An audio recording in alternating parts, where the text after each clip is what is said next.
Assalamualaikum warahmatullahi wabarakatuh. Spesial Humanity. Halo teman-teman semua, senang bertemu kalian.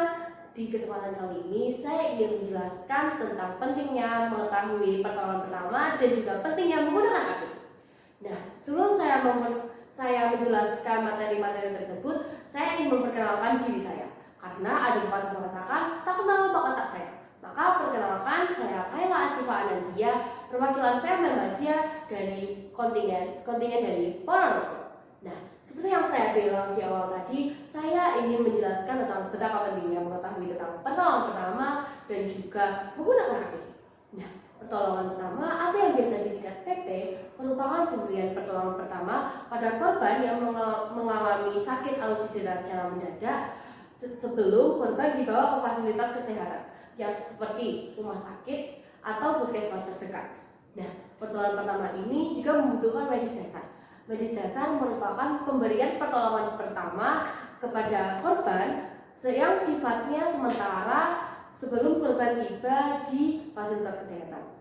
Nah, pertolongan pertama ini juga memiliki tujuan. Tujuannya ada 3. Yang pertama, menyelamatkan jiwa korban. Yang kedua, mencegah cacat.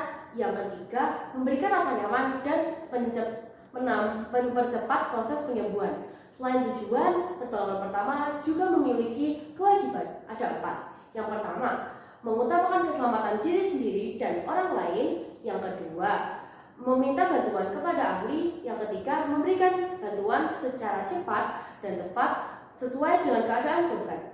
Yang keempat, membantu pelaku pertolongan pertama yang lainnya.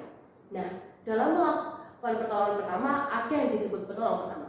Kira-kira kalian tahu gak sih siapa yang disebut penolong pertama? Penolong pertama merupakan orang yang pertama kali datang di tempat kejadian dan paham tentang medis atau terlatih tentang medis dasar atau kedaruratan. Nah, pertolongan pertama ini juga membutuhkan APD. APD mungkin kalian sudah tidak asing lagi dengan kata APD, karena APD sering kali disebutkan dan bahkan setiap hari disebutkan saat kita masih mengalami pandemi COVID-19. Saat marak-maraknya COVID-19, mungkin kita setiap hari akan diingatkan betapa pentingnya dan betapa wajibnya kita menggunakan APD.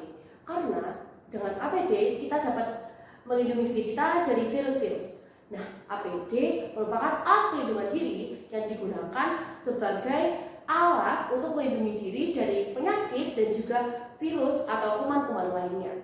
Nah, alat pelindungan diri itu tidak perlu mahal. Contohnya, yang pertama ada sarung tangan latex, yang kedua ada masker, yang ketiga ada kacamata pelindung.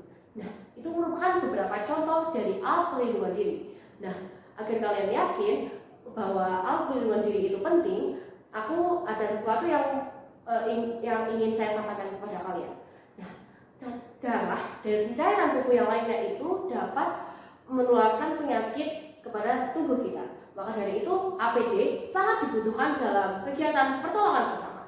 Nah, agar kalian mudah mengingat, aku punya satu slogan nih, yang baik-baik ya.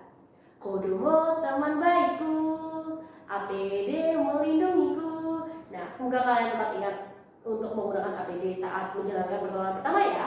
Nah, selain APD, kita juga membutuhkan beberapa alat untuk melangsungkan kegiatan pertolongan pertama nih. Nah, alat tersebut adalah senter, pembalut perekat, pembalut gulung, pinset, selimut, gunting perekat, dan kasar steril. Nah, itu merupakan beberapa alat yang dapat kalian gunakan untuk melangsungkan kegiatan pertolongan pertama. Nah, ada satu fun fact nih. Nah, yaitu tentang gunting pembalut. Gunting pembalut ini bentuknya sedikit miring. Nah, kalian tahu nggak sih apa fungsinya dari bentuk miring tersebut? Fungsinya adalah untuk mengurangi luka yang ditimbulkan terhadap luka yang sudah ada. Nah, maka dari itu ada gunting pembalut. Nah, saya sebagai PMR Media dan saya sebagai peer support yang mendukung teman-teman sebaya dalam mengetahui dan mempelajari tentang pertolongan pertama dan juga menggunakan APD. Nah, mungkin sekian yang dapat saya sampaikan. Mohon maaf atas kurang lebihnya. Wassalamualaikum warahmatullahi wabarakatuh. Sampai jumpa.